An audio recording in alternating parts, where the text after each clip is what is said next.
Zion Classics TV news time. നമസ്കാരം, സിയോൺ ക്ലാസിക്സ് ടിവിയിലേക്ക് സ്വാഗതം.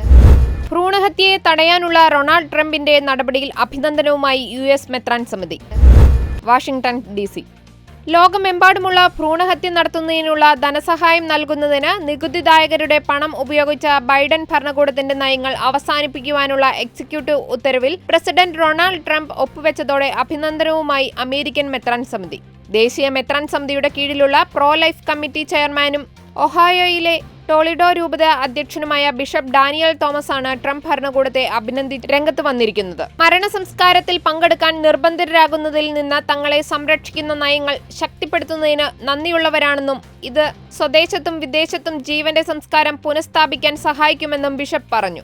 അമേരിക്കയിലെ പ്രോ ലൈഫ് പ്രവർത്തകർക്ക് പരസ്യമായി പ്രാർത്ഥിക്കാനും ഭ്രൂണഹത്യ തീരുമാനിക്കുന്ന സ്ത്രീകളെ ബോധവൽക്കരിക്കാനും ഈ തിന്മയ്ക്കെതിരെ സമാധാനപരമായി പ്രതിഷേധിക്കാനും തങ്ങൾക്ക് അവകാശമുണ്ട്. ജീവന്റെ സംസ്കാരത്തിന് സാക്ഷ്യം വഹിക്കാനുള്ള ഈ അവകാശങ്ങൾ വിനിയോഗിക്കുന്ന പുരുഷന്മാർക്കും സ്ത്രീകൾക്കും നൽകുന്ന പിന്തുണയെ തങ്ങൾ സ്വാഗതം ചെയ്യുകയാണെന്നും ബിഷപ്പ് തോമസ് കൂട്ടിച്ചേർത്തു. ഭ്രൂണഹത്യയ്ക്ക് നികുതിദായകരുടെ ഫണ്ട് ഉപയോഗിക്കുന്നതിനുള്ള ഹൈഡേ ഭേദഗതി ഉൾപ്പെടെ മുൻ പ്രസിഡന്റ് ബൈഡന്റെ 2 അബോർഷൻ അനുകൂല എക്സിക്യൂട്ടീവ് ഉത്തരവുകൾ റദ്ദാക്കിക്കൊണ്ടുള്ള ഉത്തരവിൽ ട്രംപ് കഴിഞ്ഞ ആഴ്ചയാണ് ഒപ്പുവെച്ചത്. ജീവിക്കുവാനുള്ള അവകാശവും ജീവന്റെ അടിസ്ഥാന സ്ഥാനവും ഉറപ്പിക്കുന്നതിൽ അമേരിക്ക വീണ്ടും നേതൃത്വം ഏറ്റെടുക്കുന്നത് പ്രധാനവും പ്രോത്സാഹനജനകവുമാണെന്നും ബിഷപ്പ് പറഞ്ഞു.